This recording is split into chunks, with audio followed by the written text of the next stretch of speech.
আমি এমএলএর কাছে একটা অনুরোধ রাখবো, এখন এমএলএ বানানি হয় তাই অ্যাসেম্বলিত গিয়া বেগু ভবনা দিয়া কোন দিন আরম্ভ হয়ে গেছে নিজে নিজে ভাঙিয়ে লাগিয়ে তখন আমি আসছি যমুনাগাঁও মডঙ্গা ৩ নম্বর ওয়ার্ডও, যে ওয়ার্ডও আপনারা আমি দেখাইছি বর্তমান মানুষের নিজের নিজের বিল্ডিং স্বপ্নর গড় জীবনের কষ্ট করিয়া গড় বানাইছো ওটা গড় আজকে মানুষে নিজের হাতে ভাঙ্গিরা আজকে আমার করে অজস্র জনতা আসুন রাইজ আসুন সব প্রত্যেকে যাদের গড় দ্বারে এরকম মানে নিজে নিজে ভাঙ্গিয়া লইয়া যার। এবং প্রশ্ন হইল গিয়া আমরা জেলা উপায়ুক্ত মহোদয় লক্ষ্য করছিলাম, আমরা জেলা উপায়ুক্ত মহোদয়ে ভরসা দিচ্ছেন যে মানুষের অন্তত দান কাটিয়ে নিবার সুবিধা দিবা। গতিকে আমি তার লাগে ধন্যবাদ জানাই জেলা উপায়ুক্ত মহোদয় যে মানুষের দান কাটিয়ে দান কাটবার সুবিধা দেওয়া হয়েছে। আর আমি এমএলএর কাছে একটা অনুরোধ রাখবো, আজকে তাই আইসলা বলে আইয়া জেলা উপায়ুক্ত মহোদয় তাই আবেদন দিচ্ছেন, তাই আবেদন দেওয়ার দরকার নাই।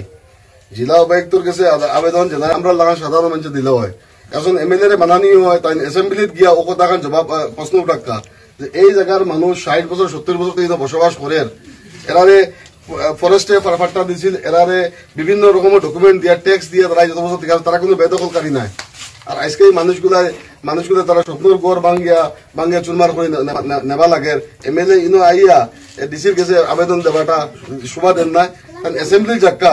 আর যে এমএলএ কইছিল ভারতবর্ষের ভিতরে সবচেয়ে বালা আর যোগ্য চিফ মিনিস্টার বর্তমান করে মুখ্যমন্ত্রীর কথা কইছিল, মুখ্যমন্ত্রীর কাছে গিয়া তাই পারন্তে ও উচ্চ দোকানরে আটকাইবার ব্যবস্থা করক্কা, বন্ধ করক্কা, আর উচ্চ দোকান বন্ধ করার ব্যবস্থা করক্কা।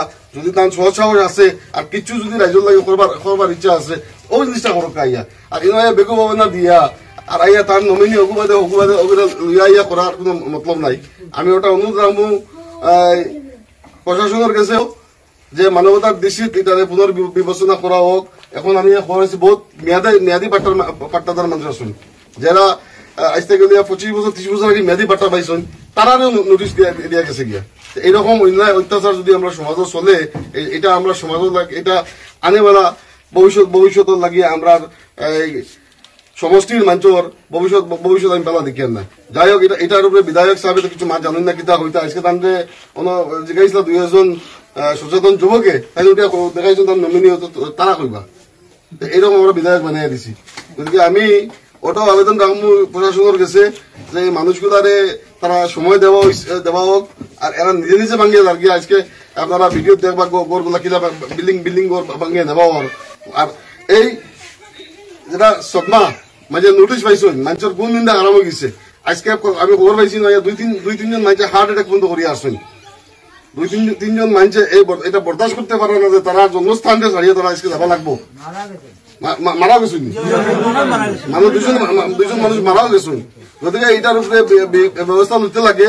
আমরা রাজ্যের লোকে আসি, রাজ্যের মাঝে মাত মাতিমু আর উচিত বিবেচনা করিয়া পুনর্বিবেচনা করবার লাগে আমি প্রশাসন দাবি জানাইমু, যাতে এই মানুষের যদি এর থেকে হরানিও লাগে তো সংস্থাপন দিয়া যেটা সুপ্রিম কোর্টের গাইডলাইন আছে 1 বিঘা মাটি এরারে অন্য কারণে এলার্ট দিয়া এরারে হরানি হোক। কারণ এটা দেশের সংবিধানে যেটা মানুষের রাইট দিছে, রাইটের মানুষের অধিকার, মানুষের প্রাপ্য মানুষের যারা পায়।